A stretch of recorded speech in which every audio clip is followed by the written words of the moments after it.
right, everybody, it's time to wake up America. He's gonna lock her up. He's gonna round them up. ISIS better giddy up, cause here comes Donald Trump. He's gonna lock her up. He's gonna round them up. ISIS better giddy up, cause here comes Donald Trump. He comes to save the day by restoring the old American way. Alright, this is Thejazmiles, and sitting next to me is my man Rick Donovan. Here we are again. Alright, we're coming to you from Buffalo, New York with some of the latest news throughout the country. Rick, did you catch the Trump press conference this week? If you didn't, it was a doozy, let me tell you, brother. It was great. He is the chosen one. Now, alright, now hold on. You're making liberals crazy as it is as we start. But why would you say he's the chosen one?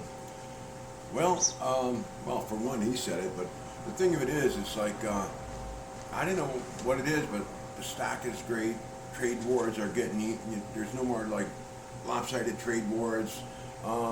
He's doing things for the vets. He just canceled all the debt for 325,000 injured veterans. I mean, that is a great thing. Absolutely. And here's the number one reason why. Because the people that voted for him, including myself, but the people that voted for him put him in office. We selected him to be the president of the United States, the duly elected president. So thus, he is the chosen one. Right, he is the chosen one. So, when he ran for president, this man made a lot of promises to America. But one of the things he said is that he had more stamina than any other person on that stage. There was Jeb and so many other people, Rubio, Cruz, da-da-da. Well, let me tell you, this man just did a press conference at 34 to 37 minutes, standing out in the 90-degree weather while wearing a suit, and he was barely sweating, didn't need any water. And contrary to a Joe Biden, who I'm going to get to in a second, Trump remembered all the reporters' names and called them by name. So there's no mental slippage going on. He's the healthiest president we ever had. He's doing 37-minute press conferences directly with the press. And the best thing about that is you get it right from the horse's mouth. There is no press secretary to get in the way of the message, not that Sarah Sanders was, but the media would like to conflate her words with the president's words to say there's a mixed message. When he stands in front of the media cameras for 34 to 37 minutes and answers every question, there is no doubt that you are getting it from the horse's mouth, unfiltered. And they can spin it any kind of way they want to say that he's saying this, that, and the third. You're hearing it from him. And the greatest point he made was, listen, do you want me, he says, President Trump, or do you want Sleepy Joe to deal with the Chinese, North Korea, and everybody else? But Joe has dealt with the Chinese. But where did the money go?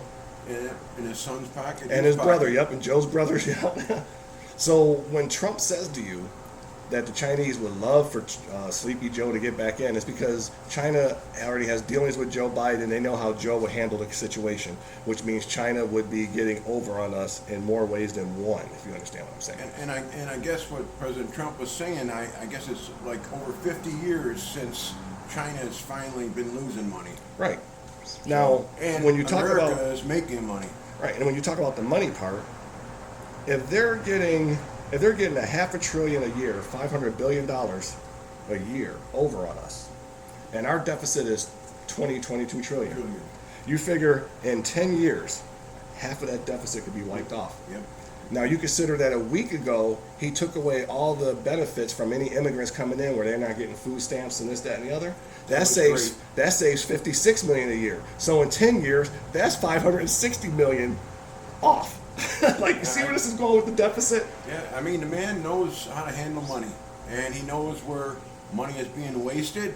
He cuts that out, more money for us. But all those trillions of dollars, well, it probably would have been paid off by what we just mentioned, but President Obama tripled or doubled our deficit while in office for 8 years. Well, it ballooned under him more than any other president. The only way I'm going to give him a pass is because he did come in. You think the stock market is crashing now. When Barack Obama was getting into office, it was at 8,000 and nose diving. Like, seriously. There was a time where that ticker on the screen was going faster than anyone's ever seen it before in modern history during the Bush-Obama election.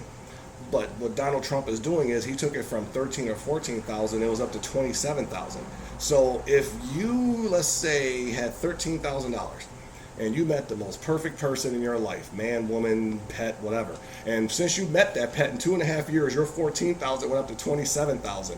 And all of a sudden today, because of a couple of moves, is $25,000. Why are you complaining? You're still up $12,000 to $13,000 than you were 2.5 to 3 years ago, just because of one person making a difference. Correct. You know, when you look at it logically. Yeah. So you want to talk about Uranium One, and I want to bring Joe Biden into that real quick with this. So now, is it possible? Is Joe Biden too old and out of touch to be our president? Or is this all a trick because he knows he's being investigated and questions are going to be asked of him and he needs to play dumb now on camera?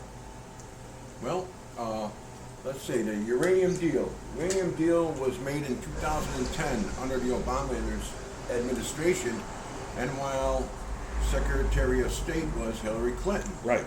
Who became Secretary of State after being Senator of New York State after Byron Brown stepped aside for her to be Senator. Go ahead. And for all you people out there that don't really know the ins and outs of the uranium deal, I might read a couple notes. The Committee for Foreign Investments in the U.S., a panel of 9 government agencies, including the State Department under Hillary Clinton, Yep. made a decision. And also, the U.S. Nuclear Regulatory Commission, what did they do? They approved a deal for Russia to come in and take over 20% of our mineral ore rights of uranium. Now, she broke so many laws, but President Trump, he did call her out. And he said, hey, how come you're getting all these donations from Russia through the Uranium One deal? You know, Bill Clinton got paid a lot of money to speak there. Oh, yes, he did. Well, go ahead, yeah. And he called her out and said, why are you getting all the money? Yep. Yeah. And right now, I mean, let's just say it. Federal law says there shouldn't be any foreign agency taking over our mineral rights on our own property, the United States of America. I said, so listen to this, people. How much of that uranium you think went to foreign adversaries like North Korea or Iran through Russia? Think about it. ISIS, any deep state player, really. And it was all because of one person, Senator, Secretary of State, Hillary Clinton. But it always goes up to the top.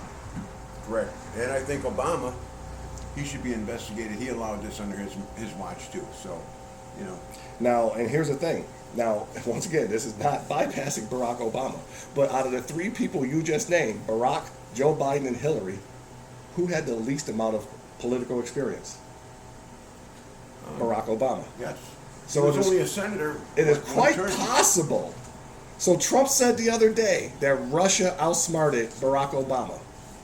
Is it possible that Hillary and Joe Biden outsmarted Barack Obama? And, you know, that's a good point.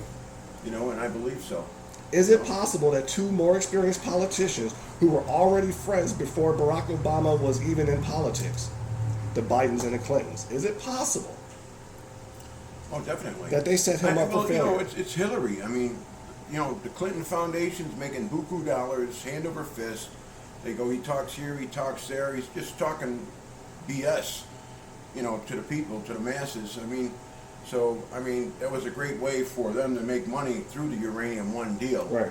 You know, now, I mean, they can't be touched. But hey, it's just plain as the nose on our faces that Russia did pay him. So you bring up the can't be touched part. Is it also possible that Barack Obama pardoned them for the emails or for any crimes they may have committed under his administration before he left office? Yes, I think so. So then it might be possible that the reason that Hillary, Barack, and some of these people aren't in jail yet, for those that follow Q, 8chan, and some of the other stuff that's out there, it's possible that they're not arrested yet because other crimes had to be committed by them since Trump was in office in order for them to be arrested on those crimes to then reinvestigate the previous crimes. Well, like I said, like 2 years ago, the Russian collusion, what they're going to find out is that Trump is free and clear, and it's going right back into the face of those that started it. That's Hillary Clinton, the Obama administration, Sloppy Joe, and all the rest of those Sloppy crazy Joe. idiots. And speaking of what you were just talking about there with the Russian collusion, I don't know if anybody caught it, but the CEO or former CEO of Overstock.com came out this week on the news stating that the FBI had him involved in like a triangle tryst, if you will, where he was involved with a woman in order to try to get information on Hillary Clinton, Ted Cruz, Donald Trump, Marco Rubio, that kind of thing, while they were running for the election. So in some kind of way, Peter Strzok and the former owner of Overstock.com are tied up in something that's going to come to the forefront soon about the whole Russia collusion or witch hunt, whatever side of that you're on.